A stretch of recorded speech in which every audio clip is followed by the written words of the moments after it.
Avanesyan uses a technique called shifting. It's an old school technique, but one that some Eastern European fighters will use.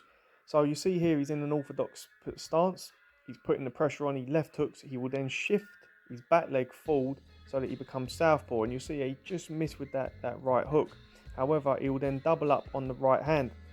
The method to it is that it allows him to keep the pressure on the opponent, allow him to get his power hand, the backhand, into position so it's closer to the target. As you see with Golovkin, he uses it to great effect himself.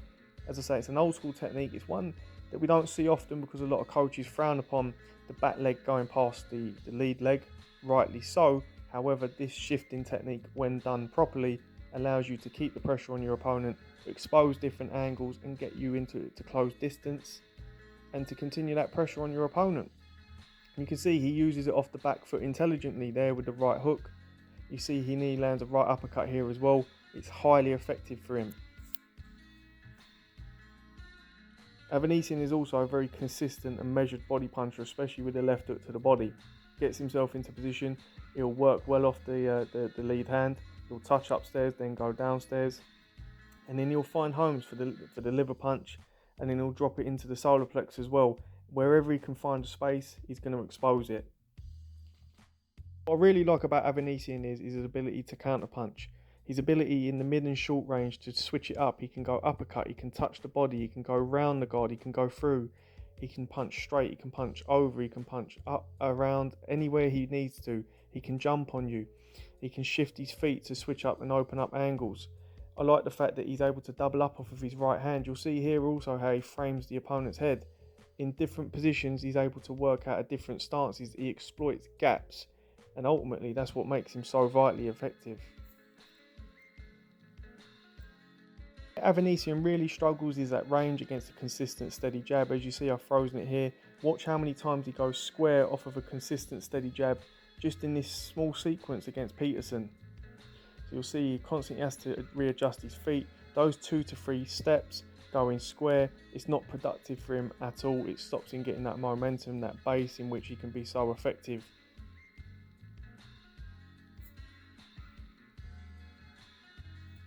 Due to being frustrated at range, sometimes he'll leave himself open. He transfers his weight onto his front foot and he misses wildly. At times he'll pull his gloves tight and he'll look to leap in.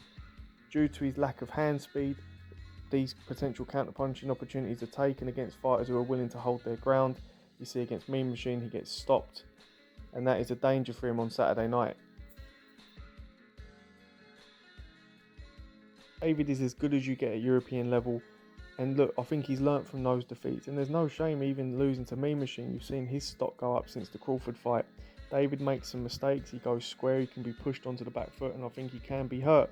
But ultimately, he's an improving fighter, and in the vein of form he's in, he's a dangerous man. And then we look at Josh Kelly, who has got different traits from different fighters. I mean, I've seen a little bit of Naz, I've seen a little bit of Roy Jones, and I've seen a lot of Henry Hank, an old school fighter who was renowned for his bob and weave defence. Well, if you have a look at how Kelly holds himself, you'll see similarities in the way he holds himself to Henry Hank. I'm not saying on that level, but you can see the way he bobs and weaves, how he rolls under punches, his positioning, where he is in the ring, his swagger, his style. Adam Booth very much likes his fighters to hold themselves with a certain personality and an ability to expose counter-punching opportunities aggressively. You can see that Kelly likes to put his hands together. He's relaxed in there. He can really rip the left hook to the body really, really well. That and the right uppercut, as you see there.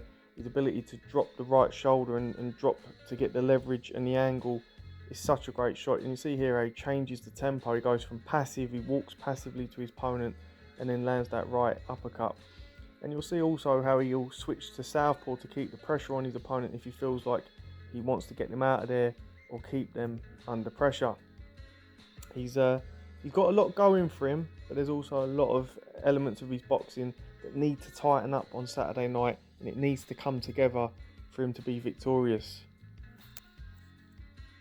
One of the criticisms levelled at Josh Kelly is his lack of concentration. At times some have said it's arrogance, lack of ring IQ. Whatever it is, you can't afford to be doing this against top level opponents. I mean, there's setting traps and then there's just walking nonchalantly and staying in the corner and putting yourself at risk for no apparent reason. He's done this not just in the Ray Robinson fight, but he did this against the Polish fighter at the O2. He has a tendency to switch off mentally. People will say, oh, it's contempt for his opponent, or whatever it is, it needs to stop on Saturday night. So early on against Ray Robinson, Josh was twitching. He starts fights off very sharp with his body language. He's really electric in terms of he's twisting, he's turning, he's feinting, he's posturing. He's sharp early, but sometimes he'll lose that through fights and it starts to drop off. Against Ray Robinson, Ray was patient. He sat at the mid-range. Josh was, I don't think he had his accuracy as sharp as it needed to be against a fighter like that. When he was trying to land his counters, some did, a lot didn't. And Ray Robinson made a real concerted effort of going to the body, because the head can move, but the body doesn't, unless the feet are moving. And what he did, he stayed consistent. He aimed for that bigger target, and he kept touching the body first rather than going to the head. A lot of fighters tried to go for Kelly's head, but Ray went to the body, and it was effective. An area of concern for Josh Kelly and Adam Booth would be when Josh is on the back foot, and how he's going to deal with that and then punching and trading with Avanesyan.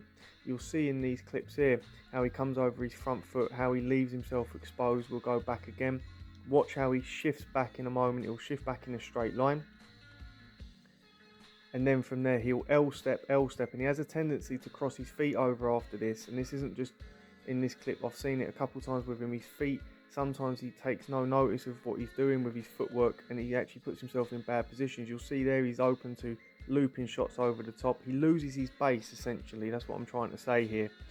Again, caught standing tall, doesn't change his levels, not taking his head offline, caught with a single straight right hand. Here, throwing wide, squaring up, opens the shoulder, loses his base, and is open and gets caught with a left hook. He cannot do that with Avanesyan. Now earlier I mentioned about Avanesyan and his issues getting around a steady, solid, consistent jab. Now, Josh Kelly doesn't really throw one. When he has thrown jabs at times, he's only just throwing it for the sake of throwing it. Here's just a brief clip of him throwing a decent, solid, good jab, but very, very seldom. Now it's funny because the other day, Adam Booth mentioned about Josh Warrington's problem was that he wasn't using a consistent, steady jab and varying it against Lara, the pressure fighter. Is that a little inkling to what we will see on Saturday night? Is Josh Kelly going to start utilising the jab to keep his man at range? That will be something to note, because that is what he will need to do to keep Avanesyan off of him. He cannot allow him to come into his wheelhouse. That's a no-no. This is as good a fight at European title level as you're likely to see. As I said earlier, David is as good a champion at this level as you will see. I mean, he's a heck of a fighter. He's a steady Eddie, and it's funny because you're looking at two fighters. One guy knows what he's about. He's consistent. He's steady. And then you've got another fighter who's flashy. He's got personality, but he's disjointed. He's a disjointed fighter. I don't care what anyone says. Josh at times he's doing too much and too much different stuff. On Saturday night, he has to piece the puzzle together, and he has to make sure that he stays on track and is consistent and sticks to a game plan. Adam Booth's no fool, but if Adam Booth lays a game plan, you have to listen to it. I feel that at times he's doing his own thing in the ring, possibly against the opposition he feels he has contempt for. Maybe this is the fight where he's going to be switched on, razor sharp, and he's going to show a great performance. But then we don't know. Could it be a mental flaw? Could it be something where he can't concentrate? Well, against Avanesyan he's going to have to, because otherwise he's going to sleep. He will get sparked. It's as simple as that.